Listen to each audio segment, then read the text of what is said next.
What's up, everybody? Welcome back to another episode of the Kingdom Crew podcast. Today, I'm joined by, as always, Lucas Murphy from the Beat of KC and Michael Darcy from KC Sports Report. I am Josh Fan of ShowMeFootball.com, and we are here to go in on the Kansas City Chiefs. And I'm going to go ahead and give a disclaimer before we even start talking about anything Chiefs related. I try to be realistic yet optimistic and reasonable, but I am tired of doing that. I don't want this to be like, and I don't mean this in like a condescending way or anything, but like, if you came here looking for like Mitch Holtis, hunky dory, Chiefs optimism, just click off the video Sports now. Network. Just click off the video right now. Yeah. Because that's not what I'm here to do today. This was, and I was at this game, and you know what? Before we start, I will have everyone know I am running on about 4 hours of sleep right now because I went to that Chiefs game, stayed through the rain delay and everything, finally hit the road at about 1 a.m., drove 4 hours home to St. Louis, got home at about 5:30, got up, worked a double, and I was working all the way up until 9 o'clock tonight. So that's how my last 24 hours have went. So he was a working horse. That's what he does. But anyway, that was one of the worst football games I've ever attended for obvious reasons. It was bad. It was really, really bad. And look, I'm going to be blunt. The Chiefs suck. They're not good. The defense isn't good. It's the issues on the defense are spilling over into the offense as we saw last night. And I don't know. I just have so many thoughts, and my mind is racing with takes on the Chiefs. But you know what? I will say that right now, I don't see them making the playoffs. I'm not saying they can't be a playoff team. I'm saying as it is right now. I mean, look, there are three lost. Really quickly, I'm not going to lie. Go ahead. They're a 3-loss team already through 5 weeks, and the schedule doesn't get a ton easier. I mean, no person, no fan should look at any game on the Chiefs schedule and say that's a free win. There are no more free wins, and the Chiefs can turn on a switch and they can beat anyone. And that is all that ended last night. It felt like the whole Chiefs aura of being this dominant team just came to a screeching halt last night. Because that was a game that I think the Chiefs, they acknowledged that it was an important game. It felt like a playoff game when I was there. I was there at the game at the stadium. It felt like a playoff atmosphere. And the Chiefs came out and they looked like they didn't belong in the field with the Bills. And I said after the game against the Eagles the week prior that I am still concerned because you just let the Eagles, one of the worst teams in football, put up 30 on you, and they didn't really look all that great. A lot of people said that the Bills, they were just running up the score on bad opponents and they had an easy schedule. Well, that's because the Bills actually take care of mediocre opponents. When was the last time we actually truly put away a mediocre team before the fourth quarter even started? Because that's what the Buffalo Bills just did to us. That's what the Bills did to us. They put us away before the fourth quarter. Midway through that third quarter, we were done. Now, I will say that roughing the passer on Frank Clark kind of sucked any momentum that the Chiefs had left, and it was a BS call, but they lost because of a lot more than that. And even if Frank Clark doesn't get called for that there, you assume the Chiefs go down and they score and the Chiefs defense gets another stop, which I think is pretty far-fetched based on everything we saw in that game. That's a pretty big assumption at that point. But, I mean, I think the AFC West is at stake now. I mean, the Chargers look better than the Chiefs. And for everyone that thought the Chiefs still had the division in the bag and the Raiders aren't all that and the Broncos aren't all that, and I don't really think the Raiders or Broncos are true threats, but the way the Chiefs are playing, it doesn't really matter. And as Michael mentioned the last time I think we all got together, the Broncos and the Raiders will continue to have an easy schedule for the rest of the year. So it doesn't really matter if they're cupcake wins. They're still going to get wins. And their record is going to be better than the Chiefs unless they can dig themselves out of this massive hole. Now, I will say real quickly, though, at the time of this recording, John Gruden's been – so that's good to see.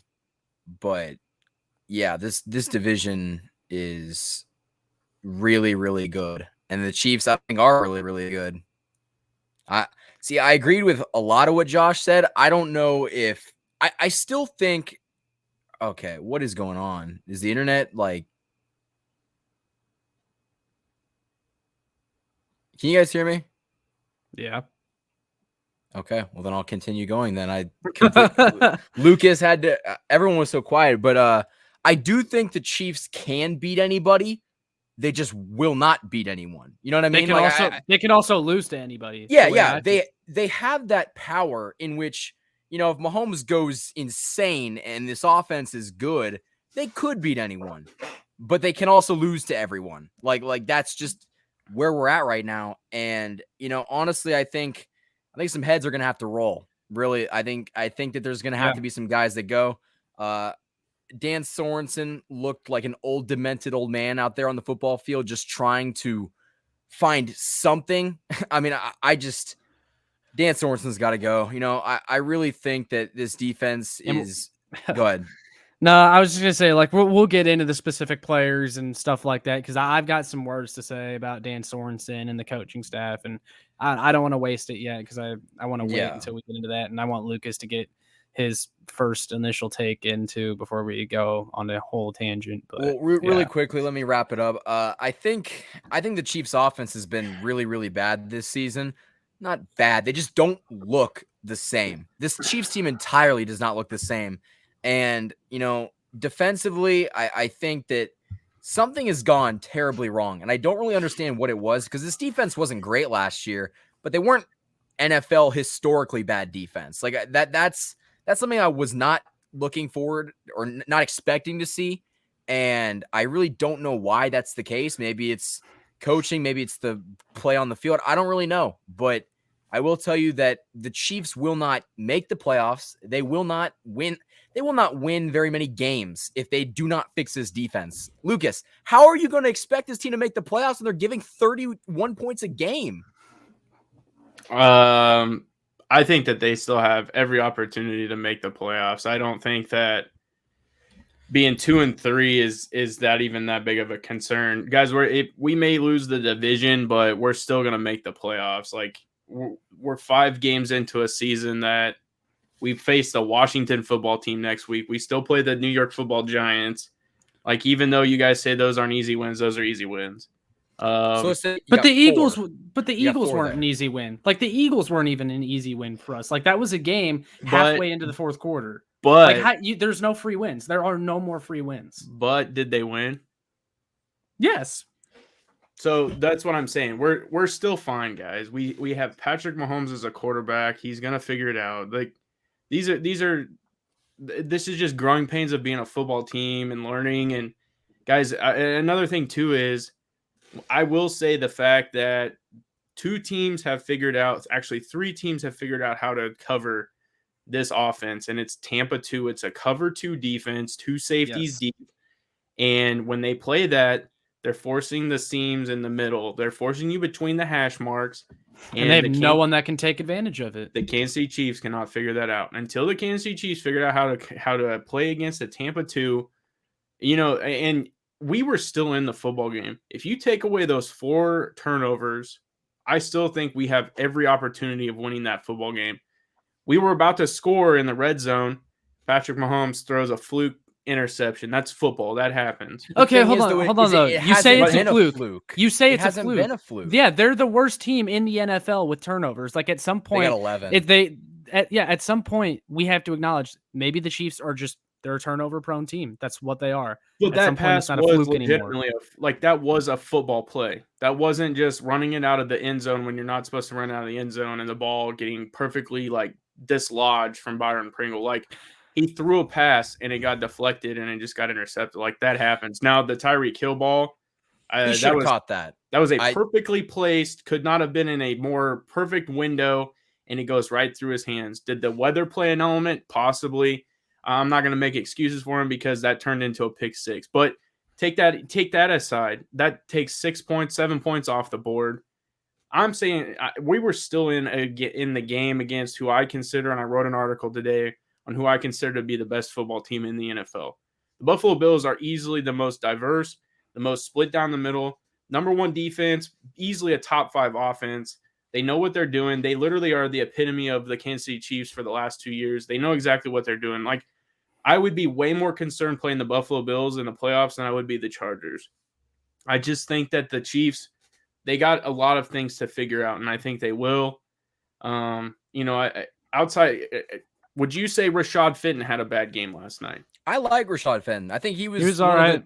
He was one of the 2 Chiefs players that I think that I thought played okay, and that was Josh Gordon and Rashad Fenton. Those are the 2. And I truthfully think the secondary outside of Dan Sorensen had a pretty decent game last night. And the reason I say that is because if you really look across it, Dan Sorensen gave up 3 receptions for 117 yards to Dawson Knox. Outside of that, this team really did not do anything. The defense itself did not allow hardly any rushing to 2 running backs, except for obviously Josh Allen, which that's an eye-opener. That's definitely something we need to look at. But if you really look at this game from a defensive standpoint, it was not the case. It was literally the 4 turnovers. I'm not concerned. I'm going to be an optimist. We're going to come week whatever, and I'm going to be like, I told you guys, let's go back to the Buffalo Bills podcast, and I'm going to be that guy that was there rooting for this team. I hope you're right. We really do. We have too much on this team. We have way too much on this offense. I think there are definitely some glaring concerns, and I've stated it multiple times. If you're not applying any pressure to a quarterback whatsoever, you're making it the most difficult thing for a corner to cover a professional NFL receiver that is running a flawless route, and you're just expecting him to be able to stay with him and give a quarterback all the time in the day. Like, if we can't touch the quarterback, we're not going to be successful, and I will agree with that. Well, let me counter really quickly, Josh. Let me ask a question. Do you think that they're going to how are they going to figure it out? Like, I don't think that they have the personnel to do it. Like, I really don't. Cause usually you see a defense that maybe not be great to start off the season. Like, they're still getting better. Like, they suffer with injuries or they're just not fully understanding the scheme. This is the 3rd year in this scheme. And this is historically one of the worst defenses in NFL history. Like how much, even if you do improve marginally, is it even good enough to win? That's I think the so. question. I really think so, because you got to figure, when did they finally click? What, last year or the year before?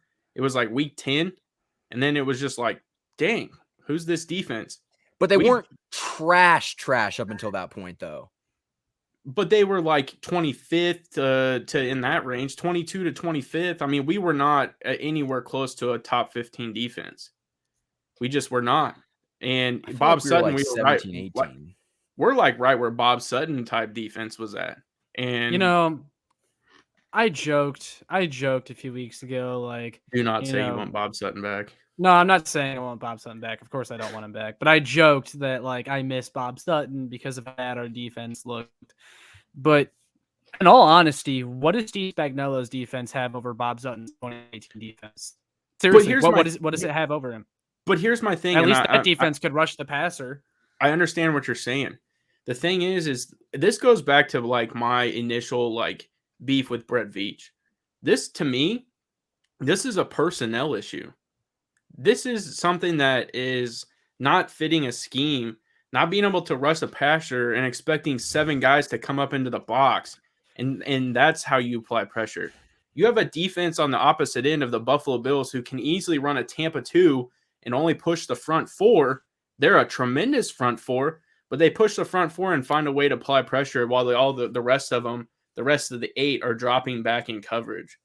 To me, that right there just speaks to if Spags honestly had what he was wanting, which I truly believe he's wanting more, if Frank Clark was halfway the person we expected him to be and Chris Jones was healthy, is this game completely different? I really don't think. Well, if Frank Clark is the guy and Chris Jones is there too, but I think that Frank Clark ship has sailed. But no, I agree. If you add Chris Jones even to this game, I really don't think the overall result changes all that much. Not on the edge. Yeah, no. Here's what I'll say though. And look, and Lucas, I totally appreciate that you have a differing opinion than Michael and I, because you're the voice of reason here. But Disclaimer, if I push back, don't be offended or anything. Not I'm at only all. doing this out of my love for the Kansas City Chiefs. But, you mentioned how this team has Mahomes, they'll figure it out. And I just feel like we've been saying that for way too long. And I've always said that this team needs to find ways to win outside of Patrick Mahomes. Please come save us, because that's what they've been doing all year long. And look how it's worked up to this point. And now we're seeing scenarios where Patrick Mahomes, the ball is in his hands for the Chiefs to potentially win, and even he's messing up. And where does that leave this team? I'm very concerned. The turnovers at this point, it's not a fluke; it's who they are. I'm not saying it can't change, and I'm not. Do I think that the Chiefs are going to keep their pace of I don't even remember what it is, like 50 turnovers this season?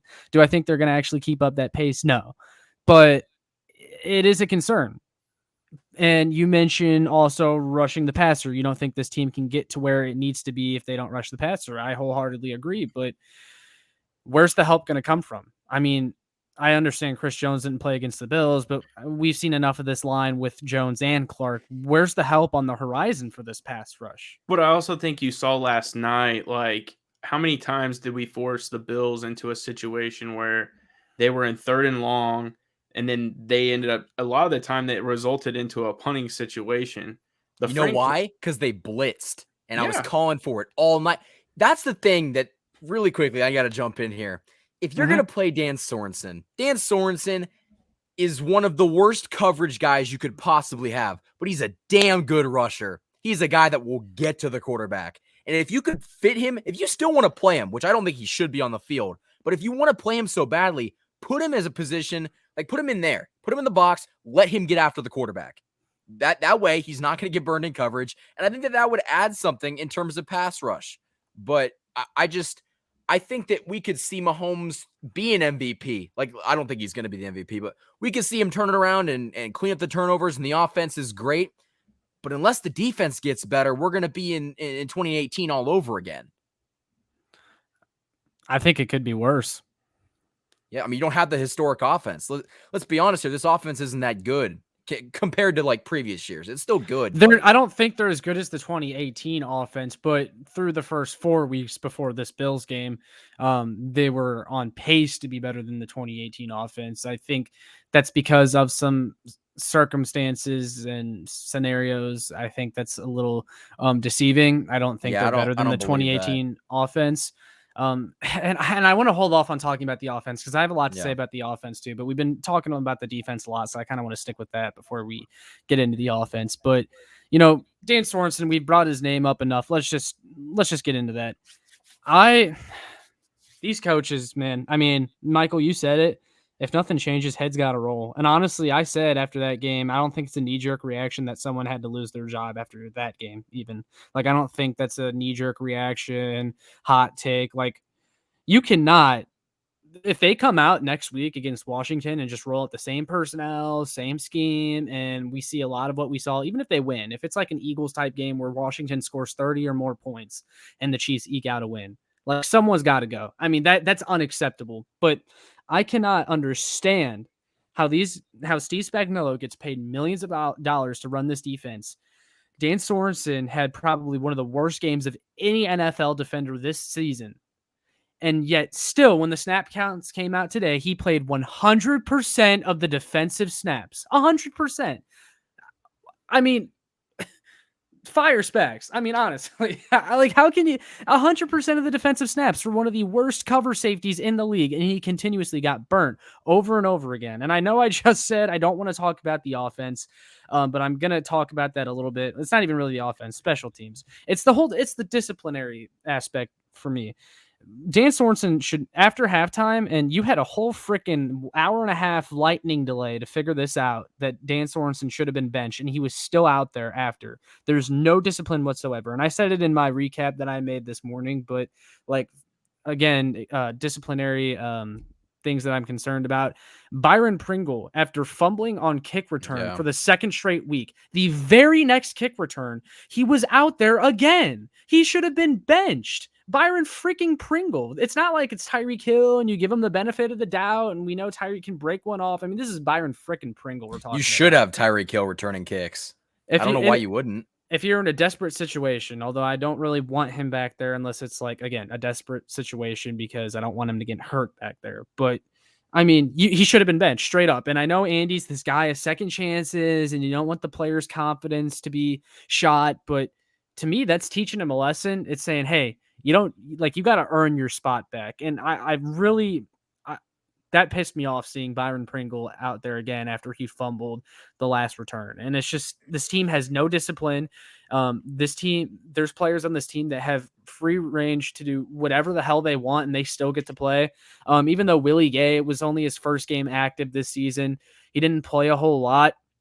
But to me, Willie Gay in his first game back coming off turf toe was better than Ben Neiman. Like, you should have played Willie Gay in all of Ben Neiman's snaps. You saw it in the second half. He looked great. Yeah. I don't know. Lucas, what are your thoughts on that? I'm with you guys. I was never a Dan Sorensen advocate, even when he had his clutch punting, save and the ball jarring tackle that he had on the goal line. I get Dan Sorensen has had some special moments as a Kansas City Chief, but the negatives for me have always outweighed the positives. And I've never been a Dan Sorensen fan. I just don't think that he ever really truly contributed or understood like what we truly needed. And I thought he should have been gone a long time ago. He could have been, and we re-signed him.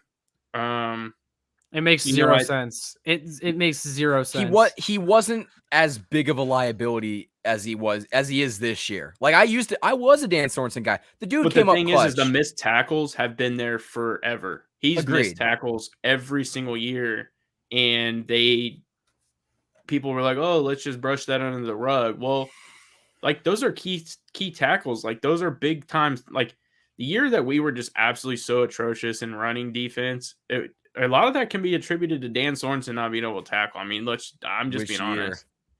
and so, but the thing is like you guys are. I mean, Josh, you really hit on it. Is like get rid of Spags. Well, here's my thing too. It's very similar to a pitching coach in like Major League Baseball. You can't just terminate a coach in the middle of the season unless they're sending racist emails and stuff. Like you just can't. Somebody check Spags' emails. Yeah, you just Gruden. You just can't terminate a coach like that because they don't. Then they have to plug somebody in. There's not really an interim situation in a defensive coordinator spot. I personally don't feel. Firing Spags right now would be a bad move because you have nobody else. But the thing is I think like they can find someone to fill in. Like it's not the same situation at all if the Chiefs were to fire Spags. But like look at the Browns after they fired Freddie Kitchens and Greg Williams took over and how much better they played. Sometimes when you fire a coach, it sets the tone. You make an example out of someone. It lights a fire under the team. And look, I'm not saying the Chiefs would find a good replacement for Spags as soon as they fired him. And look, if they fired Spags, it could end up making them even worse. I don't know. But I'm seeing guys through 5 weeks of an NFL season not knowing where to line up still. And that's a coaching issue. And he's refusing to play the best guys. And that's one of my biggest criticisms. But the question we should be seeing youth. Go ahead. Is it a coaching issue? Yeah. Because he's the one that's implementing it, but he's not the one that's out there playing it. He can't control if Dan Sorensen is just a buffoon. He can control if Dan Sorensen's on the field, though. I do get that. I 100% get that. But if he literally is giving them everything and spoon feeding them everything, drawing it on a dry erase board, hey, Dan, you're the X, and this is where you're supposed to be, and Dan Sorensen just doesn't do that. That's not Spags' fault. That's what I'm trying to get at. He can't help that really Frank quickly Clark is paid $100 million. It's not just figure out how the hell to get to the Dan, quarterback. It's not just Dan, though. That's my concern, is that it would be different if it's like one or two players every time messing up. Like it's the entire defense doesn't know what the heck they're doing. And again, last night I saw Hitchens and Willie and Tyron, like they were telling the defensive lineman to scoot over and all this stuff up until every single play. Like no one knows where to be. It's not just Dan, it's everybody. But some of that is adjustments based off what they're coming out in a package. So like when you see Hitchens dropping down and is telling a certain defensive lineman to hit this gap, it's because he feels that this play is being done this way.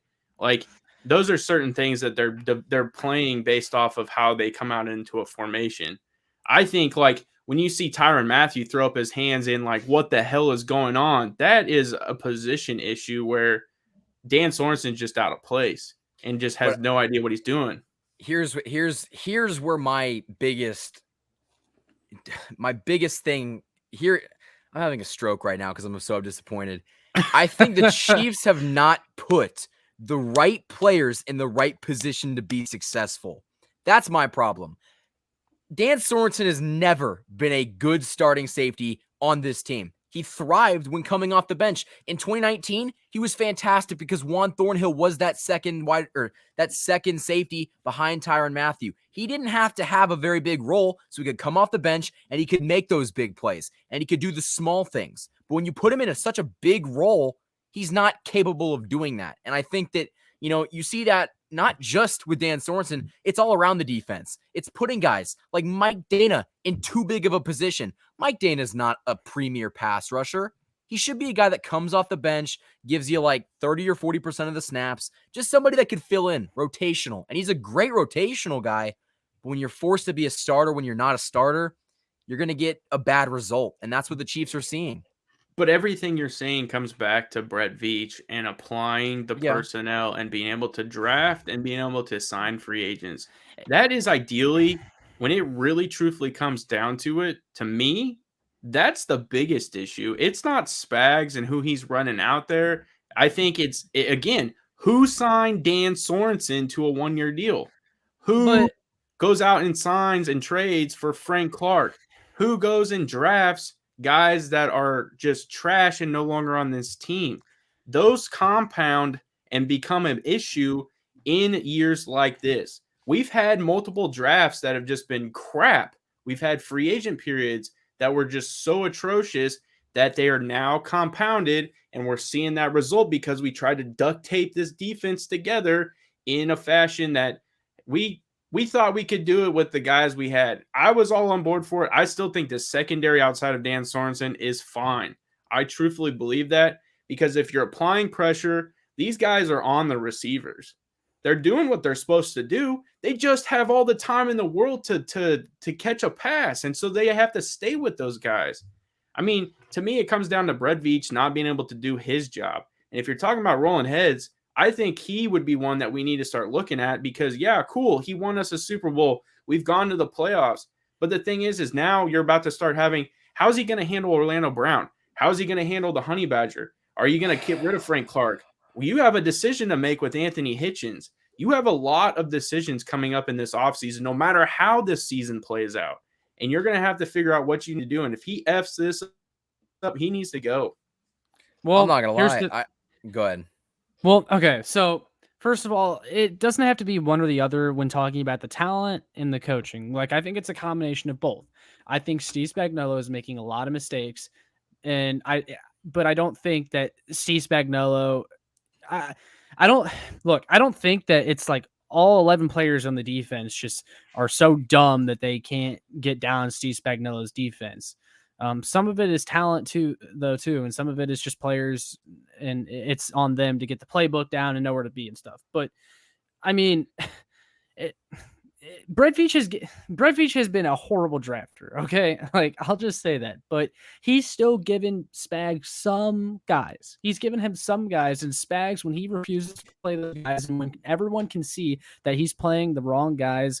But him, like when the fans know, but the defensive coordinator doesn't, that's embarrassing. Like I feel like he does. He's got to know. There's got to be something behind it. I agree. Dorian O'Daniel, like I said, what do you have to lose? Like, put him on the field. Like, let's just see what he's got. He flashed under Bob Sutton in 2018. He closed on his tackles very well. He's an athlete. Just put him in over Ben Neiman. What's the worst you could get? I mean, the linebackers have been horrible to this point. Just throw him out there, see what you can get. Juan Thornhill, give him all of Dan Sorensen snaps. Ben Neiman should not see the field. Like I said, even with like Dorian O'Daniel, but that could be Willie Gay instead. Even like just get Neiman off the field completely. And Brett Veach, yeah, I agree with you, Lucas. He if a head needs to roll, it's got to be him. And I've heard a lot of people say, "Oh, well, you can't talk bad on the guy that brought us to back-to-back Super Bowls and 3 straight AFC Championship games." Look, he inherited John Dorsey's team, and I've asked this question to my listeners, And I'll do it again. Name the cornerstone players that Brett Veach has drafted. If I asked you right now, and exclude this draft, because he's gotten progressively better at drafting. We got to give him that. This there year could he's be got two guys that are going to be cornerstones, and that's Nick Bolton and Creed Humphrey. But the thing is with you. it's a very small sample size though. Like Yeah. even I want to exclude those guys because they're still very, very new. Because like L'Jarius Sneed, and I'm not saying L'Jarius Sneed is going to be a bust or anything, but we're seeing now with a bigger sample size in 2021 as opposed to 2020 when everyone thought Brett Veach stole him in the 4th round. He's been pretty bad this year. And I know it goes back to the pass rush, and he doesn't have a pass rush, and that makes it harder. I don't think he's been that bad though. Mike Hughes has looked significantly worse. I think Sneed's not. Sneed in the 4th round is still a very, very good pick. My point, just we could nitpick all day about who's could. good and who's bad, but here's my thing.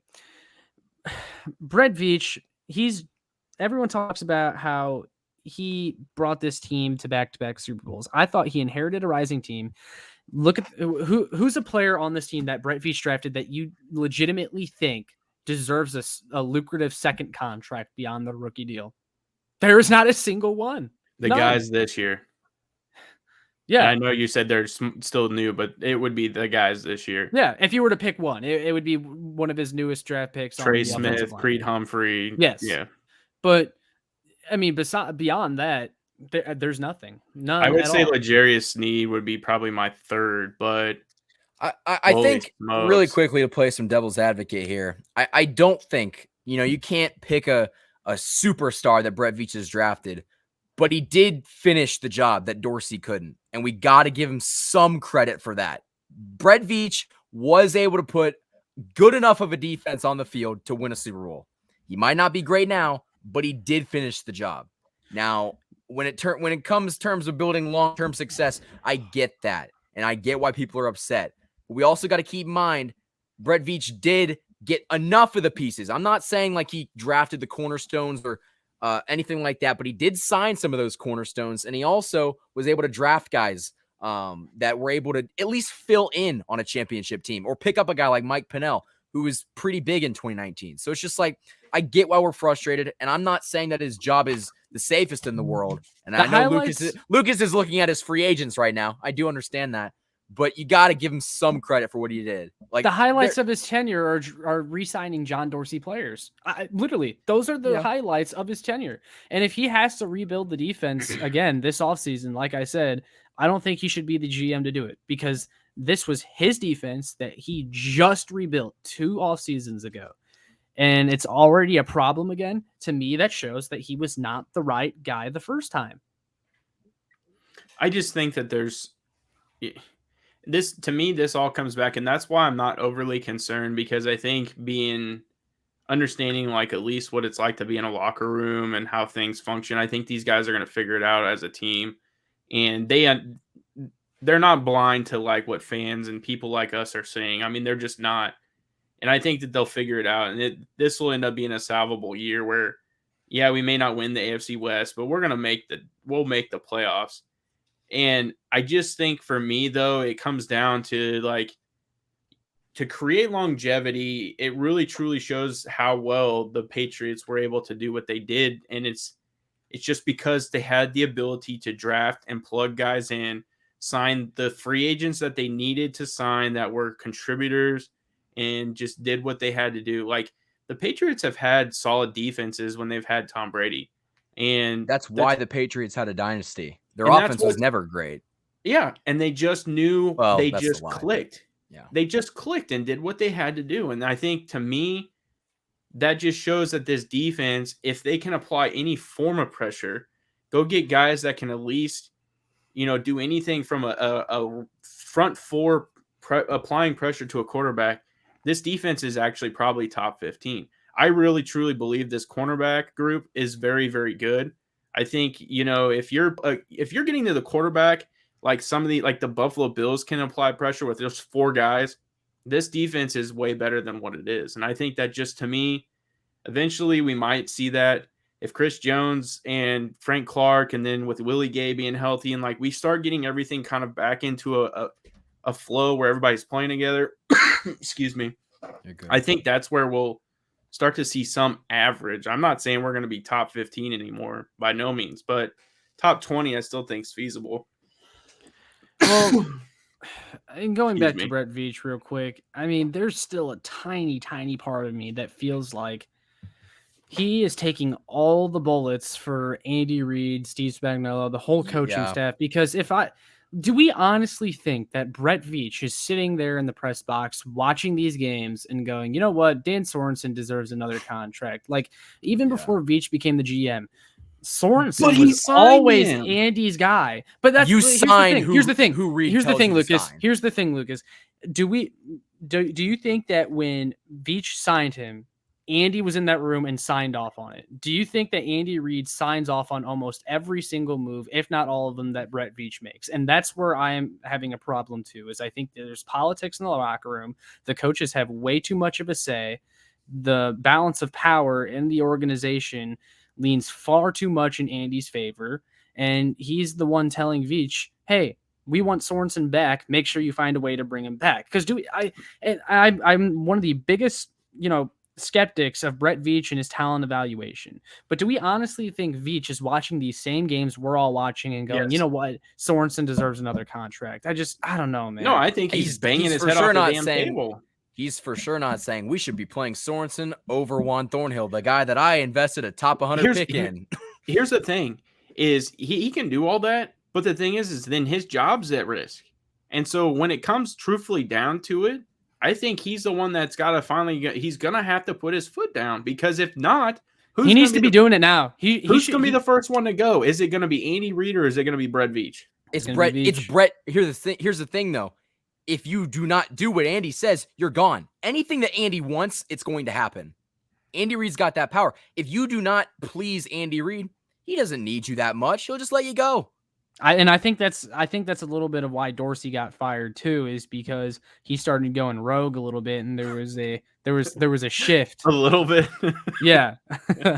Well, he cut Jeremy Maclin without even telling anybody. That guy went complete rogue. He freaking drank some poison water. But holy smokes. But yeah, it's a tough scenario. But Brett Veach, I'm telling you right now, if I'm him, I'm walking into Reid and Spagnuolo's offices tomorrow and saying, guys, what the hell do we have to do? Because I drafted players, and again, I'm one of the biggest skeptics of Brett Veach's drafting, but I've drafted guys like Juan Thornhill. I've drafted guys like Willie Gay. What the heck is going on? Yeah, I just think and I've been writing articles for covering a lot of teams now, and a lot of what I go back and look at are their most recent drafts, probably for the last like 5 to 8 years. And I get the Kansas City Chiefs, have at least for the last 2 to 3 years have been drafting more towards the bottom. I completely understand that, but if you go back and look at some of the other teams who are in that relative range, were able to just dominate drafts, it really starts to raise flags for me on the evaluation of talent and the ability to actually scout and go and see what the players are doing, not only in college, but what type of player they truly are. The biggest thing for me too on this defense is the fact that we don't have like actual dogs on this defense. Like that was the whole reason why we brought in Fred Clark and Tyrann Mathieu. Like I think Tyrann Mathieu has that.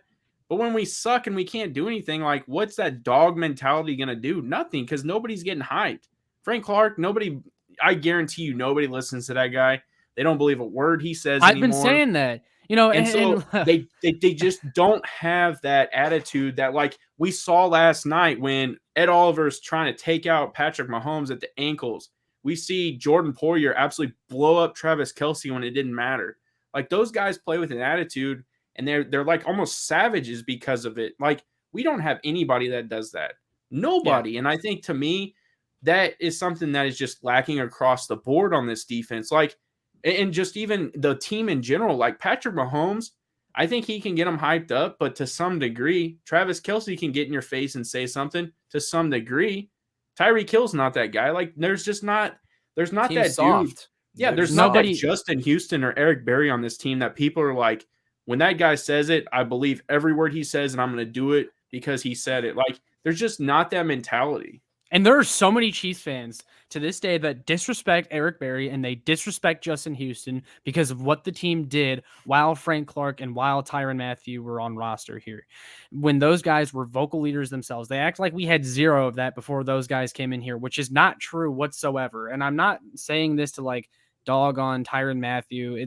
This is more of me going after Frank Clark again. Okay. Like I'm with Lucas. No one listens to Frank Clark. Like, I'm sorry. Stop letting these Twitter check marks blow smoke up your ass that Frank Clark is this vocal leader and his culture is so valuable. Like, yeah, thanks for that culture last night. Frank Clark did so much for us. Just stop. No one listens to him. He has 2 gun charges. I was gonna say, I'm not even gonna say that. You know, he had 2 gun charges. I'm going to finish this real quick. He had 2 gun charges. He is the highest paid player on this team and is completely underperformed. Do you honestly think that people listen to him at practice knowing that, going, why is this guy making so much more money than me for doing absolutely nothing? I think players don't catch on to that? I think he's more of like a friend now instead of that leader. And I think like people would still view him as a friend and like that buddy, but I don't think that they take him seriously. And I think for me now, what I'm seeing, because I do think there were times where he was actually trying to be a good football player and it just wasn't working out. I don't think he cares. Now, I really do not think he cares. I just think he's going through the motions because outside of maybe he knows he's gone. Yeah. And outside of like 2 plays last night, it just seemed like he would do the same thing. And like we're used to, he would kind of do like this bull rush type thing. He would get caught up by the tackle. He'd stand around, maybe fizzle around, do a circle move, and that's it. And that every time. The only time I saw him do anything was he tackled Josh Allen on a ball that got released late. It was, I can't remember what quarter it was. And then obviously the roughing the passer call.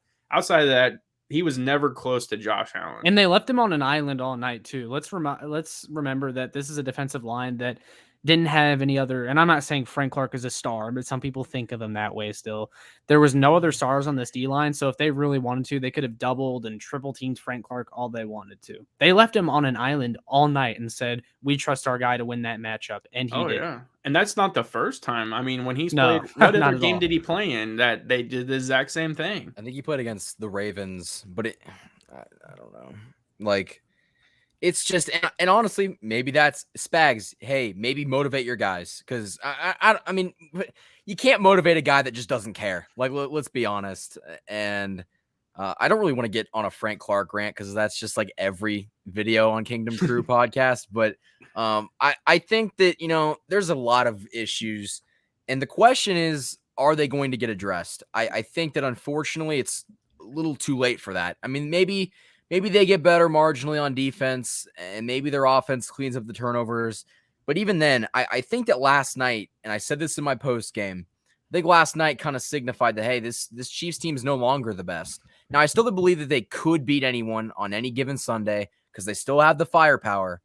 But being realistic here, the Buffalo Bills imposed their will on this Chiefs team.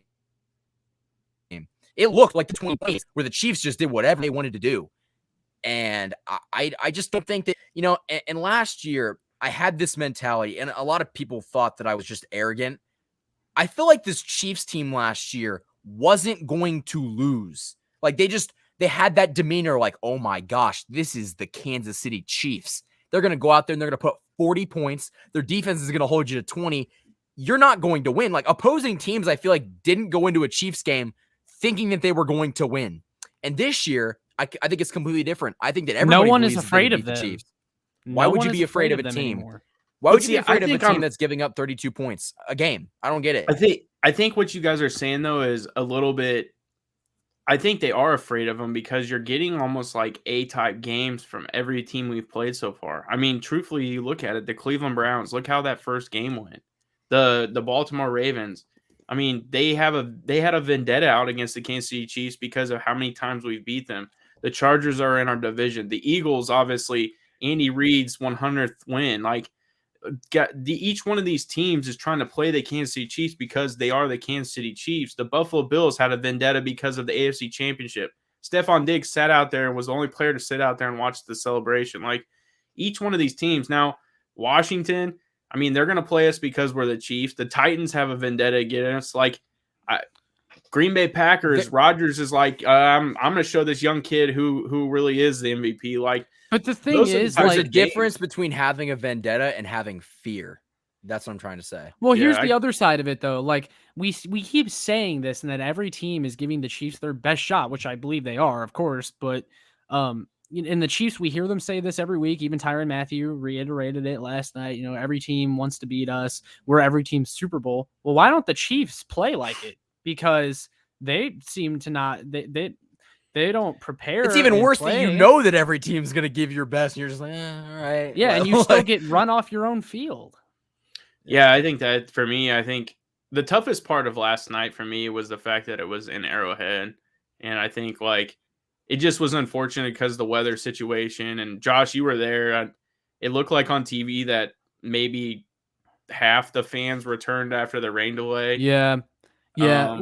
Well, because, and here's another thing too. One of the most demoralizing feelings is when we're getting loud on every third down. I mean, you guys know how it is. You've been to games before. You get loud and you can feel it. The crowd is so loud and you really feel like you're having an effect on the game because of how loud you are. And you're cheering for this defense to get off the field, and they get them in a 3rd and long. Everyone is loud as hell, and they give up like a 50-yard reception down the field.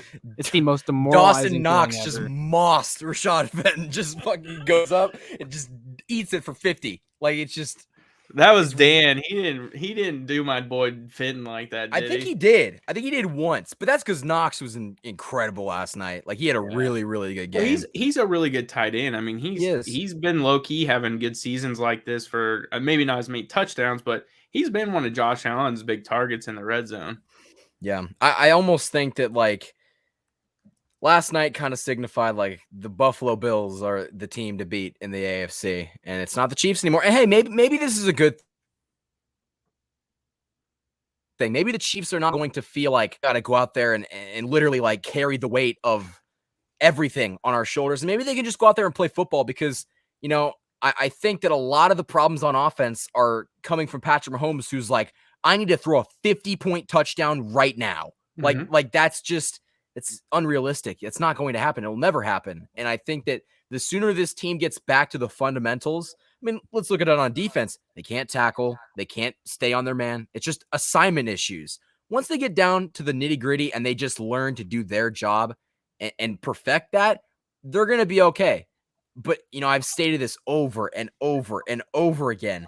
You don't have the luxury of time to figure it out. This division is too good. And who knows, with the rest of the AFC being as loaded as it is, you might not have the time to figure it out in the wild card either. I mean, you're gonna have to figure it out. You're already right now. at 3 losses. Like, yeah. Usually, I think the benchmark for teams where it's like, all right, you're pretty much out of the playoff picture is 6 losses. They're already halfway there. Now it's a little bit different with the 17th game now, but they're already halfway to 6 losses through 5 weeks. They got to go on a stretch. They got to prove some things. Like, I think that you've got to your next game, Washington. I think you play the Titans after. Say that again. Yeah, I still believe that this team can go 12-5. If their defense is better, I would believe it. Because here's the thing, too, with the Buffalo Bills. I wrote an article on, like I said, on them today. They literally are tied for the easiest schedule for the remaining of the year. But does it matter, though? I mean, for them, it will because they beat the Chiefs, and so they're probably more than likely they don't play the Chargers. So if they can find a way to surpass, they're going to be the number 1 seed. I mean, they play Dolphins, Jacksonville. They got to play their division, which is probably the weakest division in the AFC. So they're literally going to coast, and again, it's if they cause problems, it's going to be because of their own fault. The Chiefs, on the other hand, have one of the toughest. I think they're actually tied for 2nd in toughest remaining schedule. So I think to me, it also comes down to like trials and tribulations and how you like who you play in this season kind of helps out when it comes to the playoffs. And like if the Chiefs can turn it around and figure some of this stuff out and at least make the playoffs, I think that at least bodes well for what this team's kind of endured. I mean, we have gone to back-to-back Super Bowls, And that's taxing on guys who play. I mean, it really is. And I'm not making excuses. I'm really not, but it's tough. It really is. Like each one of these teams each year is trying to get better. Their whole goal is to win the Super Bowl. And so each one of these teams have gotten better. Like we've seen like a lot of the teams in the NFC are just dominating, and the AFC is kind of like starting to take a back seat. And like, I don't know, the Buffalo Bills lost to the Steelers 23-16. Are the Steelers really even that good? And I mean, No. they lost 23-16. They put up 16 points. Outside of that, they've played the Chiefs. So They kicked our ass though, Lucas. And I get that. I do. And I admitted that last night and I said that they definitely need to figure some stuff out. I agree. It was tough to watch I think that one of the toughest things for me too is on that fumble of Patrick Mahomes, which I know Josh wants to transition to offense. I know we've been doing this for 50 minutes, but defense is awesome to talk about when they're so bad, but continue. I felt like when Patrick Mahomes fumbled that ball, it's just like he gave up. Like, I get that he was looking off and maybe doing a cadence or something, but the way he just kind of like let that ball just go to the defense after it kind of got kicked around, it's just like he was like, whatever, this game's over with. And I think for me, that was most frustrating. Can you blame him though? Like, yeah. I guess you can. $500 million. I mean, I can't believe any of us took the bait this past off season that this team was the deepest in the Reed era. They have that's the thing though, and I will always defend my initial point. Yeah. We have no reason. We had no reason to believe this. Where did they downgrade? Anywhere. Where? It's because the Chiefs overvalue their own players, and we buy it every single year. Jarron Reed sucks. The Seahawks cut him for a reason. He wasn't living up to his contract in Seattle. We pick him up. He's not good, and everyone is surprised. He was out on the open market that late into the offseason for a reason. Now, I'm not saying he's one of those like fourth or fifth wave free agency guys that nobody wanted, because there were definitely multiple teams in on him, but there was a reason the Seahawks cut him, is my point. We go out and get him. Byron Pringle, how many puff pieces do we see on Byron Pringle, and you know how he can step up and be wide receiver too? He is nowhere near a wide receiver too. Byron Pringle has sucked so far this year. He had one good play against the Ravens. Outside of that, he's been terrible. The Chiefs, they overvalue their own players. And for as much credit as we give to Brett Veach for rebuilding the offensive line and stuff like that, it seems like he only really addresses these problems when they stick out like a sore thumb so bad to the point like you can't not do anything. Like, yes, I give him some credit for the O-line turnaround that he did this offseason, and I thought we got a lot of depth along the O-line, but why did it take Patrick Mahomes getting banged around for 4 quarters in the Super Bowl for you to finally start drafting O-line depth? Like, the only investment they made in O-line before that was Lucas Niang in the 3rd round in 2020. They drafted that was just preparing for Schwartz to retire. Yeah, they drafted a 4th string defensive tackle in Colin Saunders over Connor McGovern, one of the best offensive linemen in the league for the Cowboys. Like, that stuff that just, man, it really makes you cringe at the entire Veach tenure. But I think the Chiefs, they overvalue their own players. And honestly, I'm pretty close to wanting to have the conversation about if Brett Veach got the right guys at tackle or not, because Niang and Brown have struggled as of recent. Yeah, I don't know if I want to sign Brown long term. Well, if it helps you anymore, Eric Fisher got demolished tonight. Yeah. And that wasn't good. So I don't think he's doing any worse than who we had.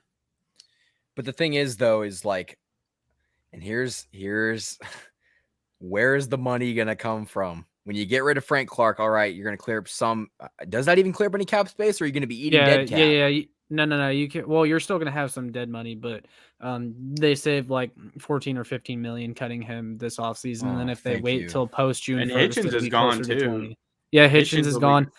LDT will probably be gone. Like, they'll have some money to work with, but a lot of it is going to immediately end up going to Brown and Matthew, assuming they get re-signed. Well, actually, hold on. Matthew, his cap hit will actually be lowered if they extend him, but he will still get paid later down the line. So Yeah, it'll be a pushback like they did this last one. It's just like, Right. how much can we kick the can down the road because something else is going to suffer? Like, and I've always kind of had this mentality in the Mahomes era. Like, okay, you've got the offensive line. I think the weapons are all right enough. Throw money and throw draft picks into the defense, man. Because Mahomes can win with a top 10 defense and Byron Pringle as your number 3. Like that you can win like that.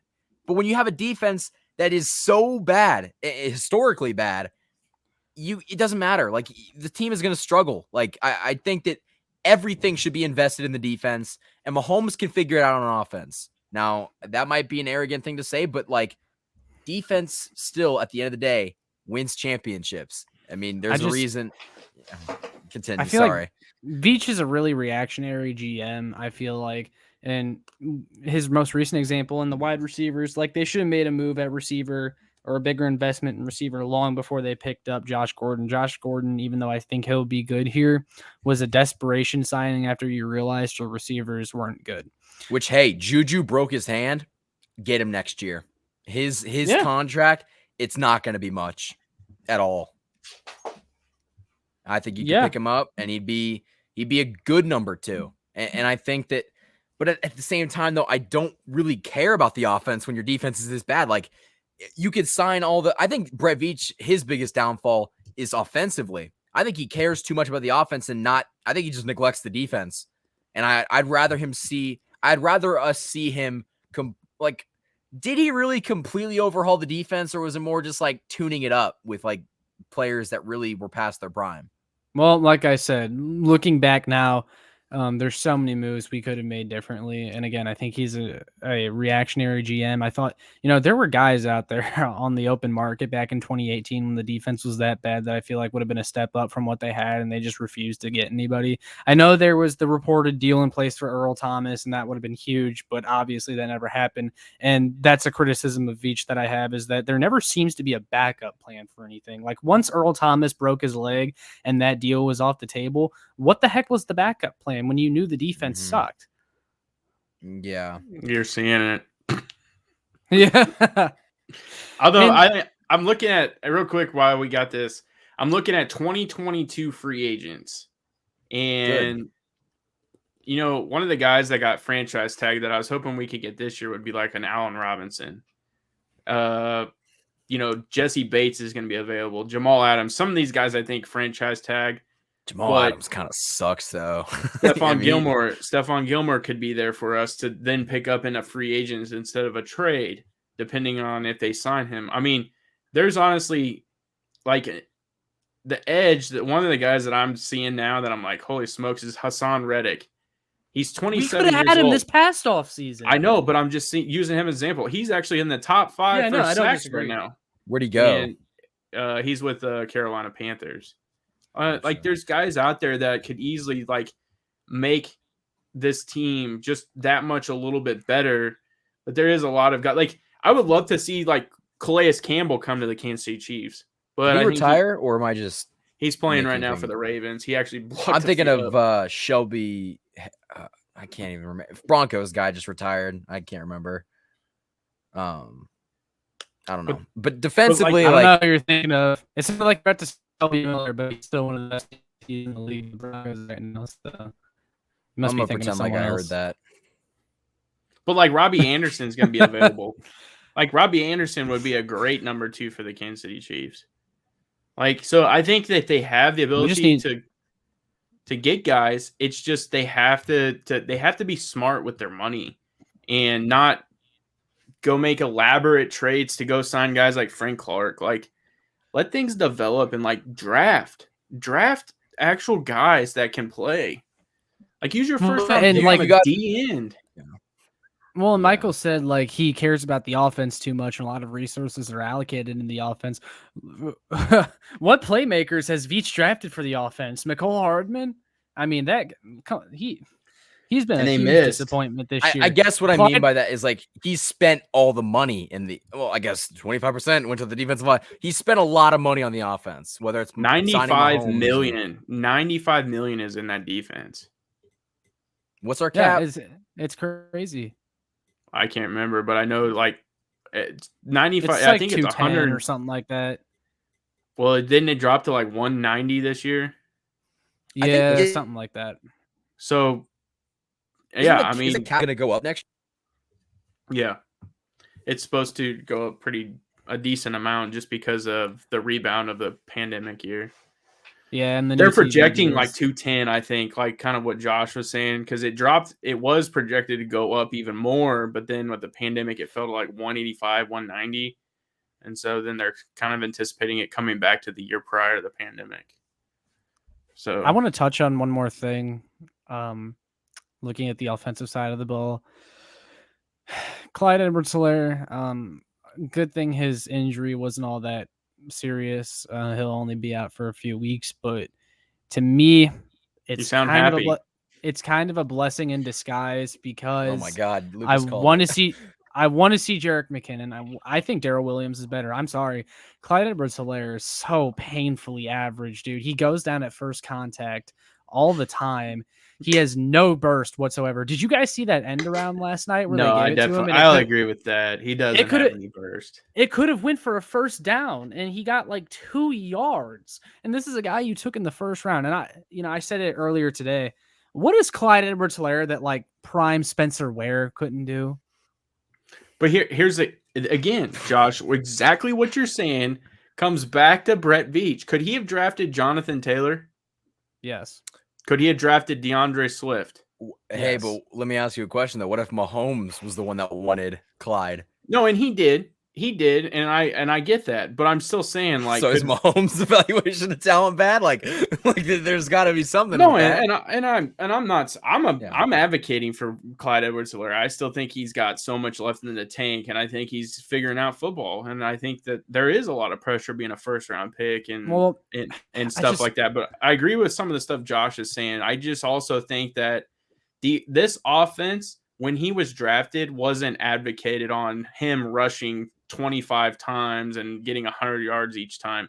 It was based on him being able to run screen passes, dump offs, quick slants, line up as a receiver, do options, do things, all kinds of like stuff like that. It wasn't designed for him to catch, run the ball the way they do. I think that they have a vision for a Darrell Williams to kind of take that role on. That's why we're seeing him get a lot of goal line touches. But Clyde's design was to be that catching back, the ability to be shifty and do what he's supposed to do. It's just I think they're relying on him too much to run the football. He honestly doesn't make that many guys miss either.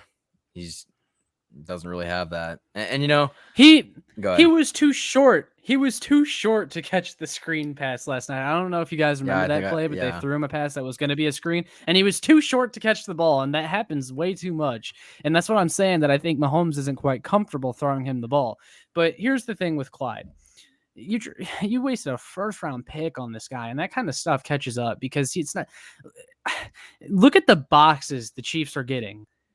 If you have Derrick Henry or Christian McCaffrey back there, they're destroying that defensive look. I mean, if those running backs are getting those boxes, they're destroying the defense. The problem is those running backs don't get those boxes because they're elite. Like we're talking about the elite of the elite. Like I think, and going back to like Brett Veach and his inability to draft superstars, he hasn't drafted superstars, but I would say he's drafted solid players. Clyde's not a bad football player. He might not be a great football player. He's not a bad football player. Mecole Hardman isn't a great football player, but he's not a terrible football player. I mean, I understand that we have our gripes and concerns with all these players.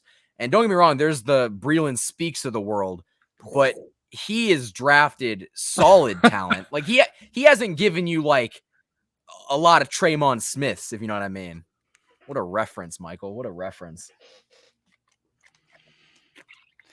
Yeah, although, man, I tell you, that's crazy. It's crazy for me to think though. Like, I think he has every intention to be good at what he's doing. I just think Brett Veach is just struggling mightily, and I just can't. I as a person viewing like how we're looking at it now, I just can't get off of how he's done. Like I just can't. I think there's been times where he's overpaid some guys a little bit. I understand you want to get certain guys here. I've seen more people say that he's way overpaid for Joe Tooney, and some of that money could have been allocated elsewhere. I just think that he's wasted a few years of free agency just because he's been satisfied and hasn't really pushed guys in. Like, this is the first year I think he's created some tremendous depth on that offensive line to where if injuries do happen, we're plugging guys right in. Like, when Joe Tooney went down last night, I felt confident enough plugging in a left guard that could have been at least feasible. That would have been good. It's just the fact that he, like you said, he's focused so much on that offense to try to fix it that it's almost like, hey, I think we're okay on the defense this year. I think we'll be okay. And it's not anywhere close to that. And again, it goes back to him drafting. He drafted Mike Dana. So is he pushing more for Mike Dana to play? And he's like, hey, Chris, you can play defensive end. We believe in Kalen Saunders. We believe in this guy. We believe in Wharton, because have we even seen Wharton play hardly at all this year? No. And it's just like we haven't seen any of the defensive tackles, if we're being quite honest. Yeah, and we're just like, hey, I believe in these guys, but then you don't play them. And I don't know. That's for me is just it'll always come back to him to me. And I think, again, maybe that partially is Andy's fault because Andy's the final sayer. But it's just, man, to be honest, guys, I think Clark Hunt is the one that's got to be questioning what's going on. I mean, he's the one that sits up in that box and has to, watch this crap. I'm not going to lie, and I'm going to say this in the nicest possible way because I hope he's my future employer. But I think Clark Hunt doesn't really know the game of football as well as a lot of us do. And that could sound arrogant and stuff like that, but like, I think he sees the Frank Clarks, and I think he still believes that a lot of this is changeable. Like, we'll figure it out. I don't think that he's going to dare to challenge Andy Reid. I don't think he's going to do that. Why would he do that? Here's the thing, guys. It's his money. I was at the game. Yep, exactly. True. I was at the game last night. There was an uncomfortable amount of Bills fans there, and they just got their ass kicked by the Bills at home. When Arrowhead ticket sales start going down, I guarantee you Clark Hunt is going to step in, because then it starts affecting him. And it's happened. I mean, those years where we were just dog crap, like the Eric Fisher draft, like the year prior to Eric Fisher. Oh yeah, 2012 was really there really was bad. Zero fans there. Like, you could get tickets for cheap, like cut it out off the side of a milk carton and go to the game, like that bad. And I just remember that, and I'm sure those types of games are just that mentality. I'm sure Clark would be in that. In a heartbeat. Like, he would be all over them. Yeah, he will be soon enough if they don't step up. I mean, like, don't be surprised. Like I said, when it starts affecting ticket sales, Clark Hunt is going to start getting antsy. Mm-hmm.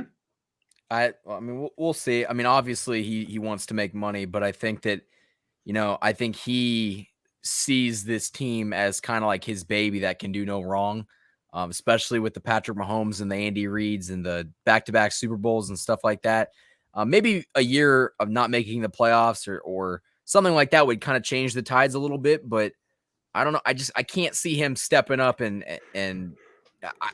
I quite frankly, because I don't think he knows the game that well, but I also don't think that a lot of general managers, I don't think a lot of owners know the game that well. I mean, if they knew the game that well, they probably wouldn't be the owner. They'd probably try to be somewhere up in the position of like a GM or something like that. But there's a lot of owners that truly don't care.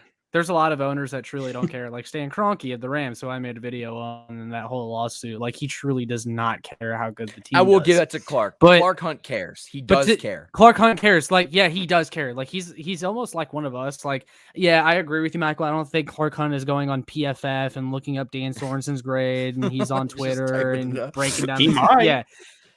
After last night, he sees the game. He sees the game. He's like a little kid that just like he's a fan, just like all of us too. Yeah. So like he's not gonna go in depth on his analysis when he talks to Reed and Veach and all those guys, but like he knows what bad football looks like. I think what the better way to describe what I was trying to portray is I think that his eternal optimism is not a good thing. He's a very optimistic guy. Maybe that's what you need to be as an owner of a football team, but optimism only goes so far, and at some point you got to be real. Like the we're gonna go to the Super Bowl every year and like did this. All right, that sounds great, but like, how are we gonna do that? Like, you know what I mean? I think the goal should be to at least make the playoffs every year. And I think they're getting to the point where they're putting a lot of pressure on them to at least repeat and go back to the Super Bowl. Like, I think for me, even if they have a down year, if they make the playoffs and say they lose in the AFC Championship this year,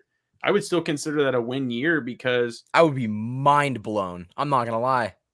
If this team with the defense that they currently have, if they got to the AFC Championship game, Patrick Mahomes should win the MVP. Like, let's be honest. And he still can. I know, like, people are going to be down on him because he just played one of his worst games as a Chief. But he's got 17 touchdowns, man. But, like, let's not forget. Let's not forget. Aaron Rodgers got blown out. I think it was at home against the Tampa Bay Buccaneers last year. It was one of his worst games ever. I think they lost by like 28 points, and he still ended up winning MVP. So Mahomes could still win MVP. That's how you finish. Look at Russell Wilson. The dude's like the MVP through 8 weeks, and he just decides to forget how to play football. But, Yeah. Man, I tell you, though, if you look at Josh Allen's stats, man, dude's a gamer. And it's just not Josh Allen this year either. It's across the board. Like, Tom Brady's having a tremendous year. My bet's Kyler Murray. That dude's been phenomenal. Kyler had, I like Kyler, but he definitely had a down game yesterday, man. They could have easily dominated the 49ers and they just slacked. I know we're getting off a little bit, but yeah. Man, I tell you though, like Mahomes is still in the race. Like, I mean, he'll always be in the race. He's Patrick Mahomes. It's tremendous to see even what he's got now, even after throwing those interceptions. It's like, holy smokes, like Mahomes is the real deal. Yeah, he's got 17 touchdowns or something like that. Like and honestly, like I think the offense, like I said before, I think the offense is going to figure it out.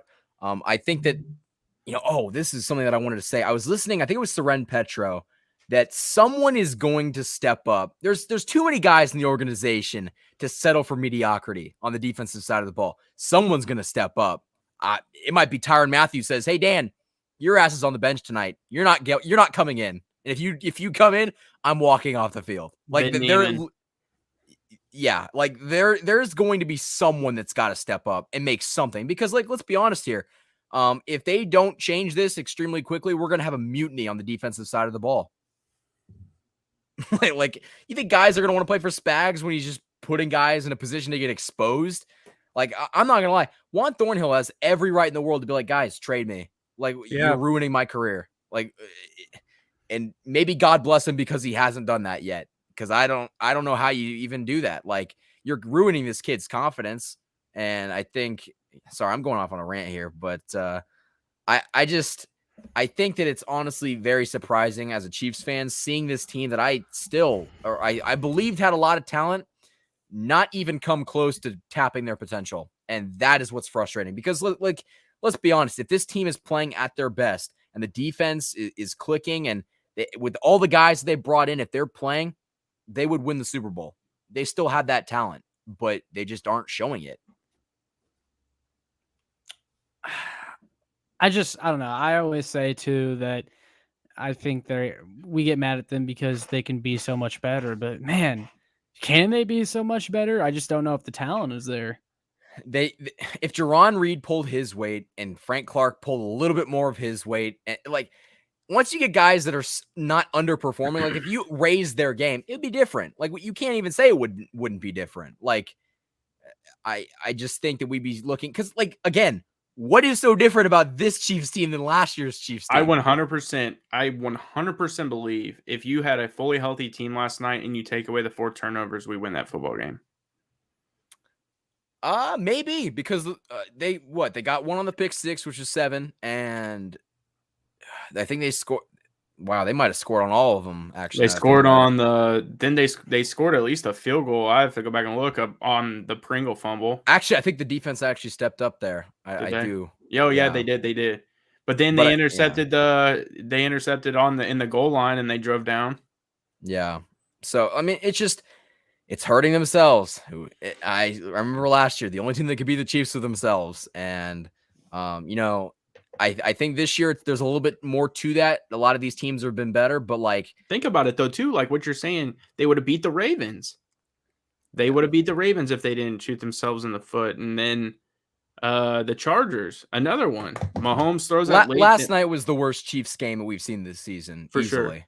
Because For sure. I feel like, you know, against the Chargers, the defense didn't play great, but they still had a chance to win. It was close. Last night was just like, hey, Buffalo, like, come on in and basically just do what you do. And they just killed us. Like, that was the first time in a long time that going into a Chiefs game, I believe that they were going to lose. Mm-hmm. I think one of those clowns got Josh. Yeah.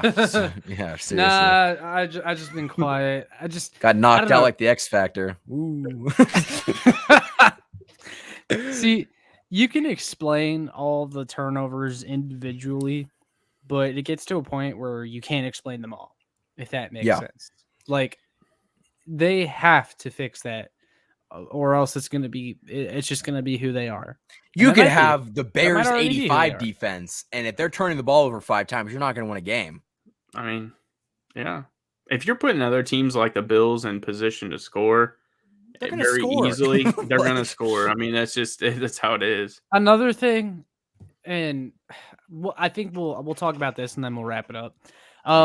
But it was really, I knew it was going to be a long night when I saw that our offense, like a lot of the times, they would take 20 minutes to go the length of the field, our offense. And then the Bills get the ball, boom, they score in 2 minutes.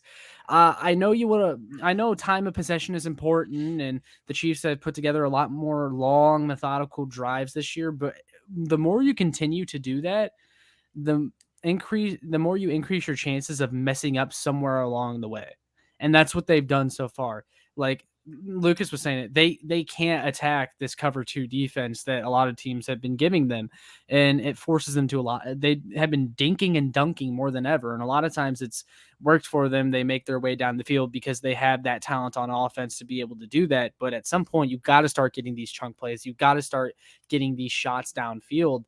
And they haven't done that so far, and it makes them extend their drives. They have longer drives with more plays, and the more plays you run, again, the more you increase your chances of messing up one of those plays and turning the ball over. And so far, that's what's been happening, is they run so many plays that eventually you're going to mess up, and they mess up.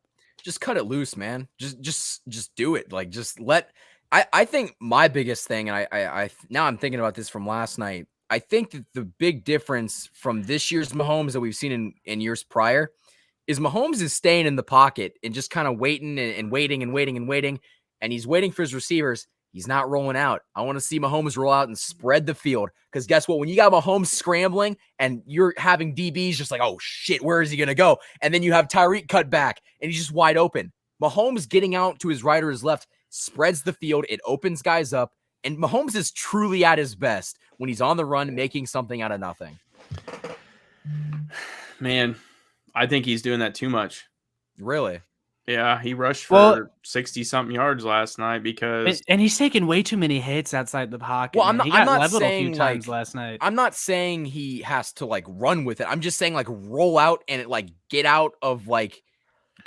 I'm just trying to... What's going on is because he's becoming uncomfortable. Out the plays. He's becoming uncomfortable. Did you see it a couple times last night where he rolled out and he just like he could have ran, but he was hesitating. He wasn't sure if he should throw it, and then he waited too long and he ended up not doing anything, and the play didn't go anywhere. And then there was another time he had a wide open field in front of him. He could have ran for a first down, but he was like, I want to throw, and then he didn't throw it because then no one was open. Then he lost the running lane, and the Chiefs, it was a loss of a down. I mean, and it seems like he's still not comfortable stepping up in the pocket, and we're seeing a very uncomfortable Patrick Mahomes as of lately. I also feel like, and you touched on this too, Josh, like the sense of urgency on offense isn't there. Like they're almost just like, we're gonna run it on first down, we'll get like 2 or 3, and then it's 2nd and 7, and then Mahomes can't find anybody, then it's 3rd and 7. Like, dude, you need to attack on first down.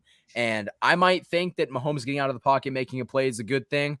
But, you know, even then, like, I think that I cannot stand to see any more swing passes, man. Like, just seeing Mahomes dish it to Darrell Williams in the flat. It's like, dude, just do something other than throwing swing passes. I can't stand it anymore. And our running backs aren't the athletes to make those But- plays go Well, for it's Sunday. long Don't gains. you talk about Clyde like that, Josh.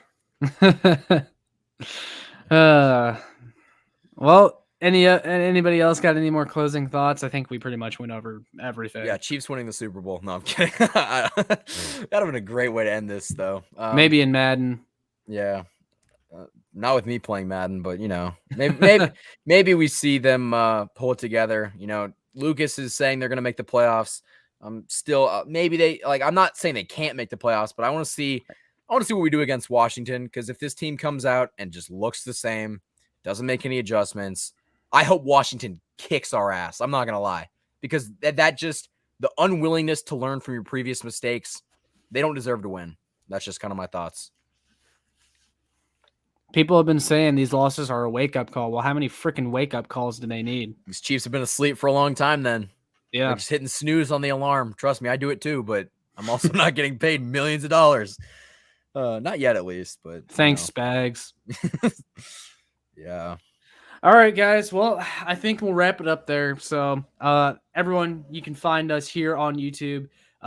You can find Lucas Murphy at The Beat of KC, also on Twitter at The Beat of KC, Michael Darcy at KC Sports Report on Twitter, and you can subscribe to him here on YouTube, KC Sports Report. I'll link all that in the description, but we'll let you guys go, and right after the recording, we're going to go on a deep dive through Steve Spagnuolo's emails. We'll see you all on the next one. Mm-hmm.